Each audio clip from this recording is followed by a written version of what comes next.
Bonjour à tous, je vous propose aujourd'hui de lire au plus près le texte de Jésus à 12 ans, Luc chapitre 2. J'ai choisi la version courte et quelques expressions seulement à travailler. Je vous présente d'abord le contexte d'écriture. Matthieu et Luc sont les seuls parmi les 4 évangélistes à parler de l'enfance de Jésus. Et l'un et l'autre n'ont pas écrit les mêmes récits. Cela montre bien que l'évangile n'est pas un reportage en direct.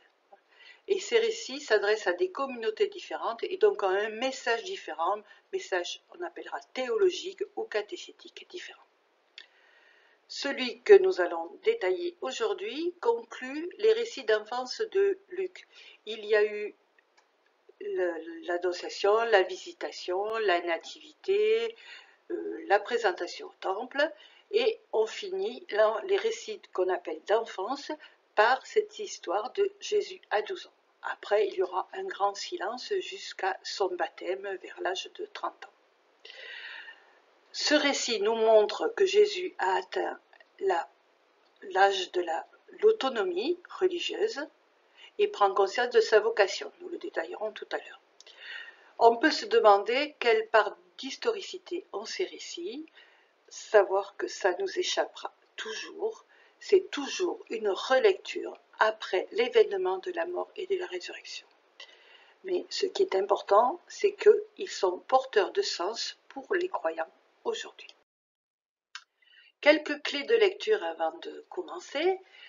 Chez Luc, il faut savoir que le temple est central dans ses récits d'enfance. Quand vous le lirez tout à l'heure, soyez attentifs à cette notion de temple. Les Juifs savent que c'est de Sion, Sion c'est l'autre mot pour désigner Jérusalem, c'est de là que doit sortir la Torah, la parole. Donc, vous voyez l'importance du temple à Jérusalem. Et enfin, c'est dans le temple que doit se manifester le Messie.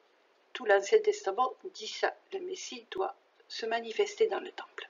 Donc nous allons garder en mémoire ces 3 notions pour lire le texte de Luc. Le voilà, versets 39 à 52.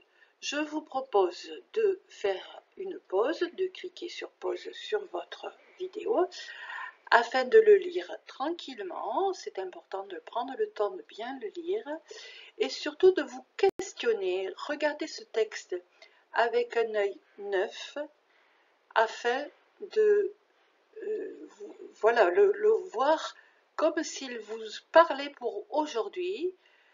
Regardez les questions qu'il vous pose, ce qui vous a arrêté, ce qui vous a touché. Prenez le temps qu'il vous faut et nous nous retrouvons juste après pour lire le texte verset par verset.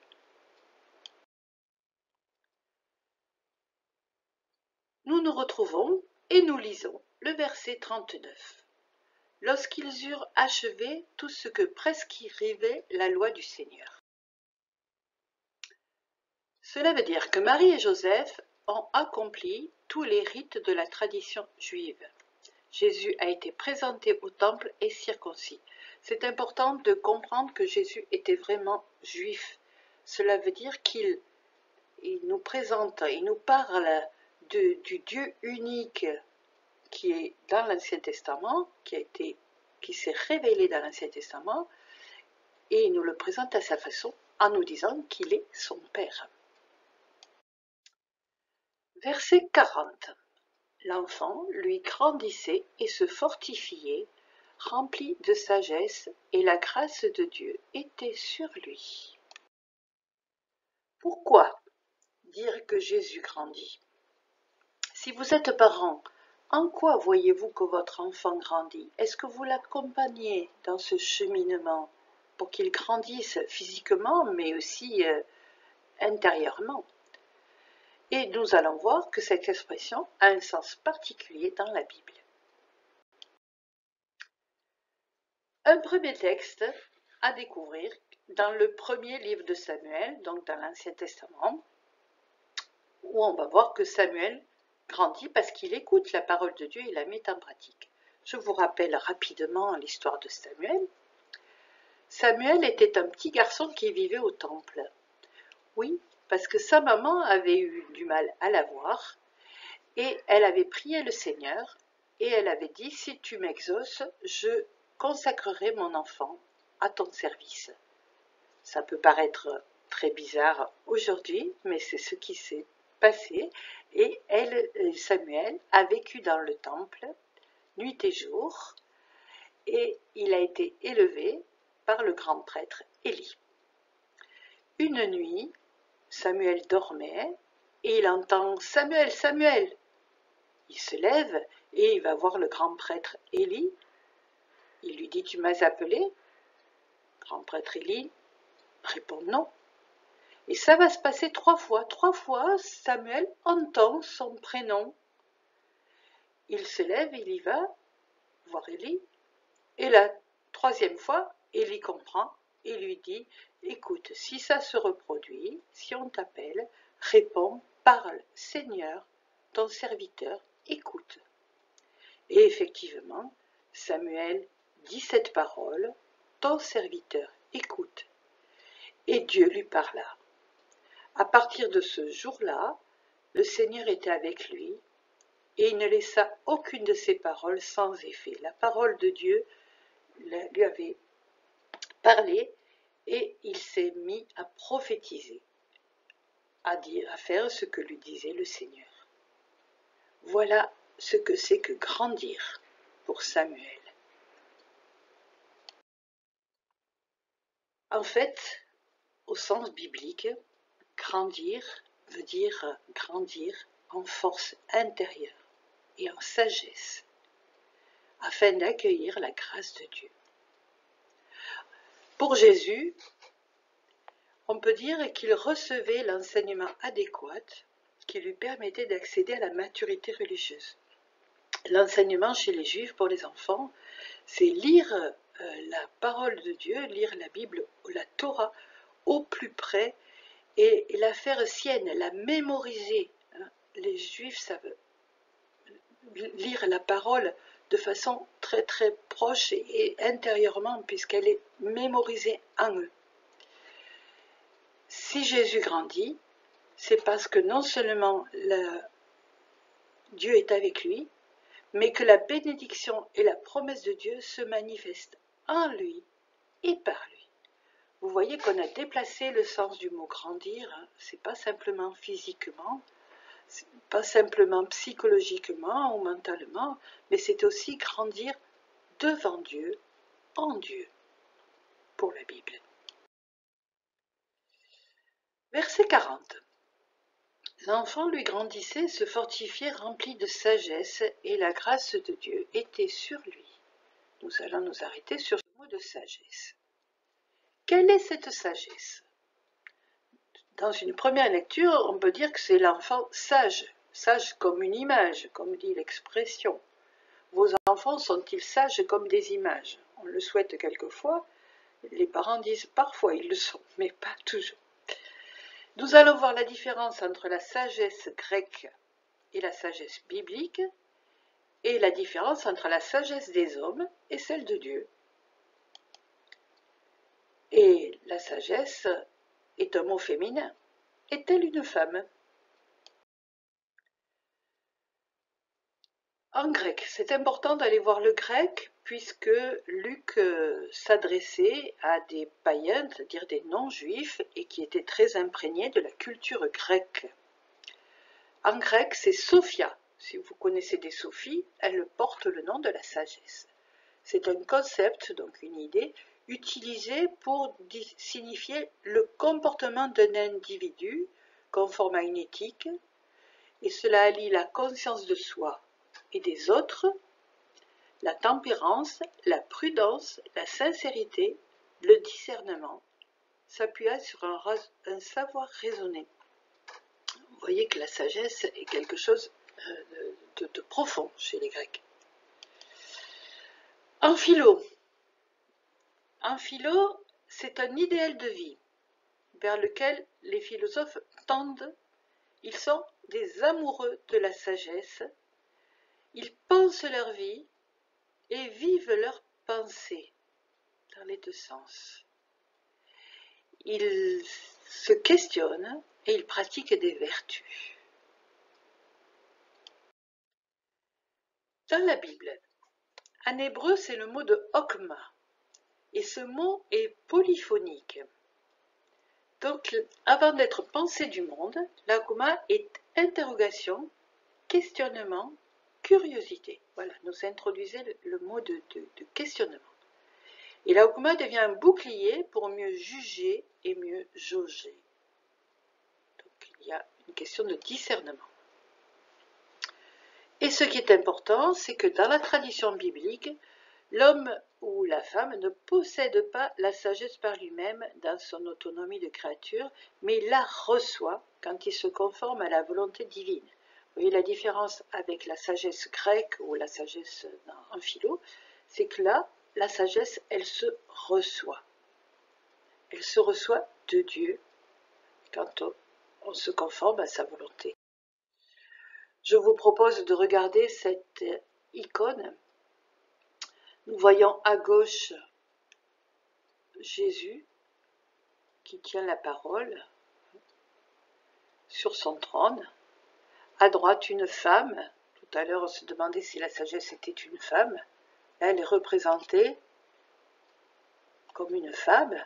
Ça peut nous évoquer Marie, d'ailleurs, qui est la sagesse. Et tout autour d'elle, des colombes. Si vous les comptez, il y en a 7. C'est une peinture romane catalane. Et chaque colombe représente un don de l'Esprit Saint en conformité avec le texte d'Isaïe. Sur lui reposera l'Esprit du Seigneur, l'Esprit de sagesse, intelligence, conseil, force, connaissance, crainte. Et traditionnellement, on associe la piété aux qualités pour obtenir les 7 dons de l'Esprit. Voilà le lien entre la sagesse et l'Esprit.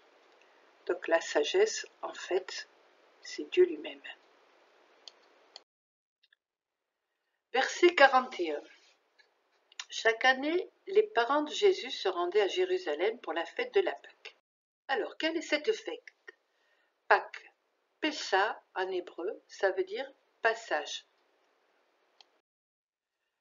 Ça se racine dans le texte de l'Exode, et c'est un événement fondateur pour le peuple juif.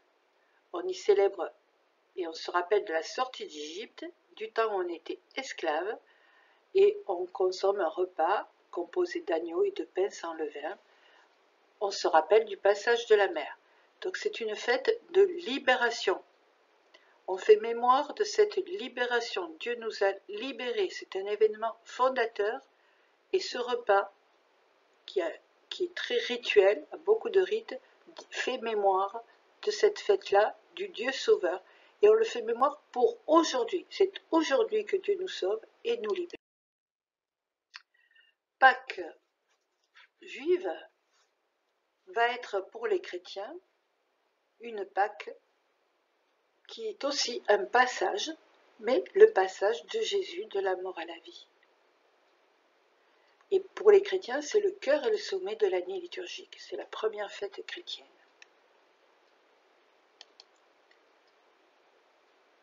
Et cette fête s'inscrit bien dans la Pâque de la sortie d'Égypte.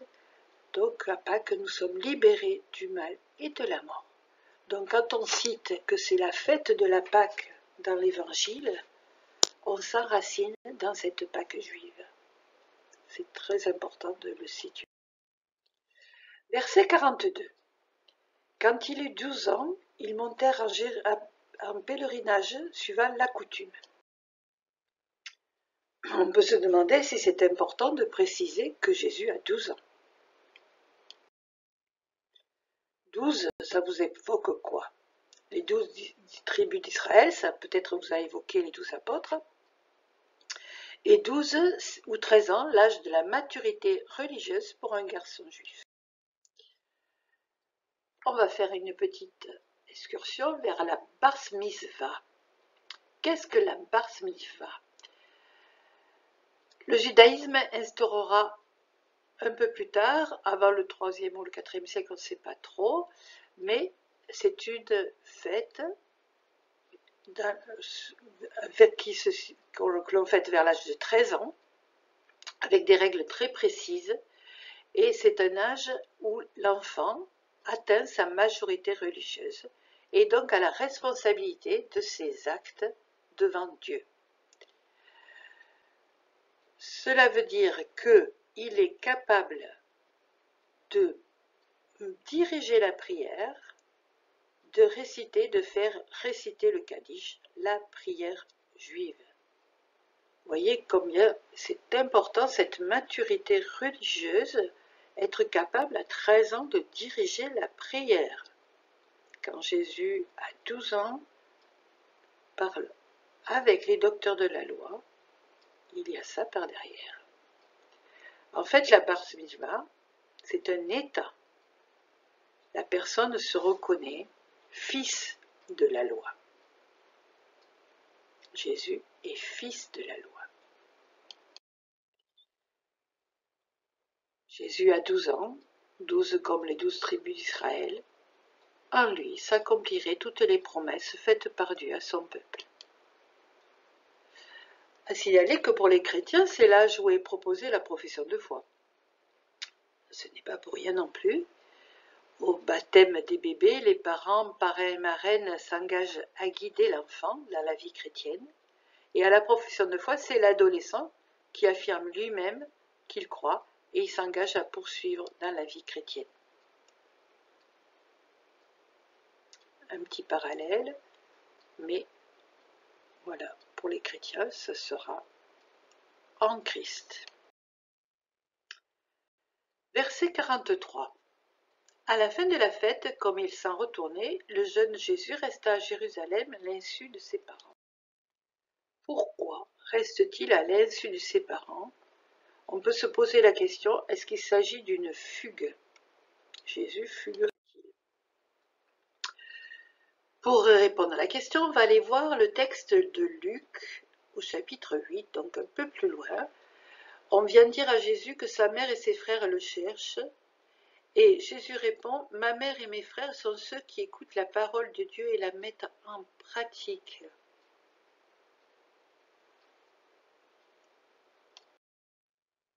On voit bien là que Jésus change de registre. En restant à Jérusalem, la ville où on vient adorer Dieu, il affirme son identité divine et sa relation à un autre Père, à l'autre Père. Il agit à l'insu de ses parents terrestres, oui, puisque pendant 3 jours il le cherche sans savoir où il est, mais n'agit pas à l'insu de son Père, bien au contraire. C'est selon la volonté de ce dernier qu'il se doit d'agir et qu'il agit et parle. Change de registre, c'est celui qui écoute la parole de Dieu qui est en relation avec le Père. Verset 46, c'est au bout de 3 jours qu'ils le trouvèrent dans le temple, assis au milieu des docteurs de la loi. Il les écoutait, il leur posait des questions. 3 jours. On sait que tous les chiffres ont une symbolique. On peut évoquer le texte de Jean, où Jésus dit « Détruisez ce sanctuaire et en 3 jours je le relèverai ». On sait que ce qui s'est passé après, quand il dit le temple, c'est lui-même dont il parle, et il est ressuscité le 3e jour. Donc ces chiffres qui ont une valeur symbolique renvoient à une réalité forte qui nous saisit. C'est pas que c'est moins vrai, au contraire, c'est plus réel que le réel. Cela nous dévoile et nous met en contact avec la réalité profonde des choses. Si Joseph et Marie retrouvent Jésus dans le temple, ils le retrouvent donc dans le lieu de la présence de Dieu. Le chiffre 3 symboliserait un temps, le temps, celui qui appartient à Dieu, pour être libéré, pour être relevé, pour revenir à la vie. Vous voyez comment on a changé de registre. cherché pendant 3 jours, signifie que c'est un temps nécessaire pour revenir à la vie. Verset 46, c'est au bout de 3 jours qu'ils le trouvèrent dans le temple, assis au milieu des docteurs de la loi. Il les écoutait et leur posait des questions. Le temple. On a dit que c'était important pour Luc. Il situe ce qui se passe dans le temple. Peut-être on a vu donc que Jésus est né à Bethléem, après il a vécu à Nazareth, et maintenant il arrive dans le temple à Jérusalem. Il y a un déplacement géographique qui peut signifier autre chose. Parce que le temple est un lieu, un espace sacré où un rite religieux est pratiqué. On va regarder quelle est cette symbolique du temple. Pourquoi arrive-t-il dans le temple? Y reste-t-il? Il parle de la parole de Dieu. Il faut aller voir le livre du Deutéronome, donc dans l'Ancien Testament, où on nous dit que le temple, c'est le lieu choisi par le Seigneur pour y faire demeurer son nom. Le nom de Dieu est très important. Le nom de Dieu, dans le judaïsme, on ne le prononce pas, tellement il est autre que nous.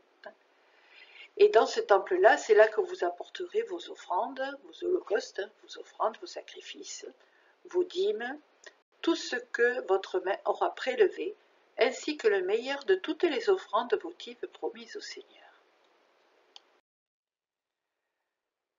Le temple est donc le lieu que Dieu s'est choisi pour faire demeurer son nom. Jésus reste 3 jours dans ce temple-là, dans ce lieu de Dieu, dans le nom de Dieu. Il est en Dieu. On avait dit que le peuple attendait la réalisation de la promesse. C'est de Sion, de Jérusalem, que doit sortir la Torah, la parole de Dieu. Jésus est dans le temple, d'où doit sortir la parole de Dieu. On va même dire qu'il est parole de Dieu. La sagesse trônant en Jérusalem et la Torah, la parole de Dieu. Et on va aller un peu plus loin avec Jésus, c'est Jésus lui-même qui est parole de Dieu. C'est donc en Sion, en ce lieu qui est le temple, que Jésus, Torah faite chair, devait se manifester comme la sagesse trônant au milieu des docteurs et comme le Messie d'Israël. Jésus s'est fait chair, la parole s'est faite chair, il est devenu homme, a habité parmi nous. C'est lui le nouveau temple, c'est par lui que nous rencontrons Dieu, et à sa suite, nous sommes temple de Dieu. Nous aussi, nous pouvons avoir Dieu en nous. Nous sommes réceptacles de Dieu en nous. Relisons Jean 1. Le Verbe s'est fait chair, il a habité parmi nous, nous avons vu sa gloire. Cette gloire que Fils unique, pleine de grâce et de vérité, il tient du Père. Nous continuons. Mon enfant, pourquoi nous as-tu fait cela? Vois comment ton Père et moi, nous avons souffert en te cherchant. C'est une parole de Marie qui paraît un peu dure, hein, oui, mais on comprend qu'elle est souffert. Chercher son enfant 3 jours, c'est important, même 3 minutes, c'est grave. Mon enfant, teknon, même racine que le mot enfanté, celui que j'ai enfanté, celui de ma chair. Donc c'est vraiment quelque chose qui fait partie d'elle. Hein. Et est-ce que c'est un blâme, en fait, envers celui qu'elle a enfanté? Sachant que dans le livre de l'Exode, on a un des commandements qui dit « Honore ton père et ta mère afin d'avoir longue vie sur la terre que le Seigneur ton Dieu ». Donc, échapper à ses parents pendant 3 jours, est-ce que c'est les honorer? Est-ce que Jésus ne respecterait pas la loi? Cette loi, qui concerne le respect et l'obéissance due aux parents, Jésus ne la méconnaît certainement pas. Il connaît très très bien la loi.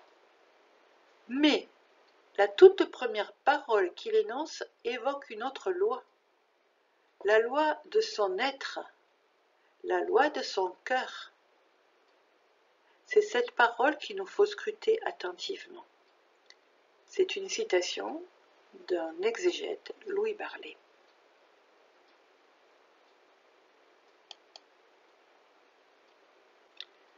Jésus resitue et fonde l'obéissance due aux parents dans l'obéissance première d'une paternité qui ne vient pas des hommes. Il nous fait passer de la paternité physique à une autre paternité. Effectivement, verset suivant, 49, il leur dit « Comment se fait-il que vous m'ayez cherché ?» Alors que c'est normal que des parents cherchent leur enfant. Mais peut-être que c'est une autre recherche. Chercher Jésus, aujourd'hui, ça nous concerne. Où le cherche-t-on? Ne saviez-vous pas qu'il me faut être chez mon Père? Peut-être il s'agit de le chercher chez son Père. Qui est le Père? La révélation nouvelle de Dieu surpasse l'obéissance à la loi de ses parents terrestres. Jésus veut nous conduire au vrai Père. Il demande d'entendre la voix radicale, absolue, celle qui crée une liberté intérieure, la voix de Dieu le Père.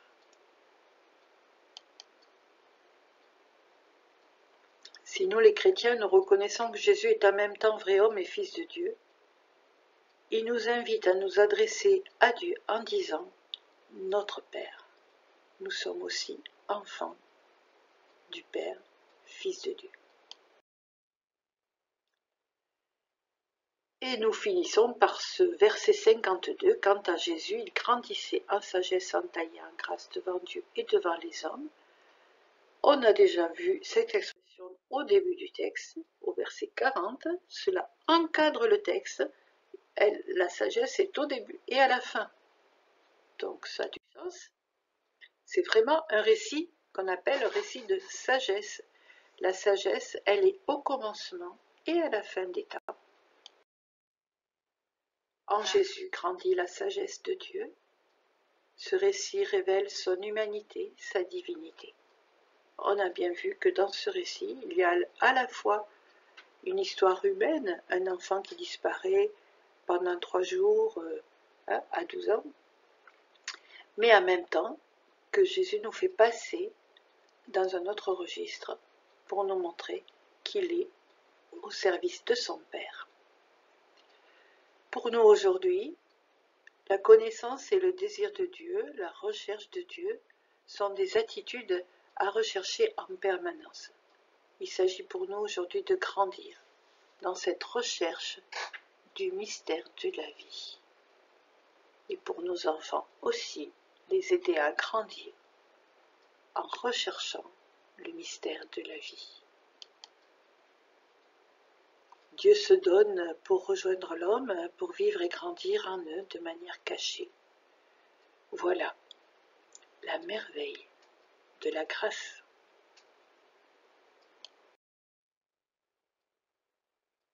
Je vous remercie pour votre écoute. Vous pouvez, si vous le voulez, aller lire le texte de méditation en priant le Notre Père sur cette même page du site. Bonne recherche de notre Dieu, Père.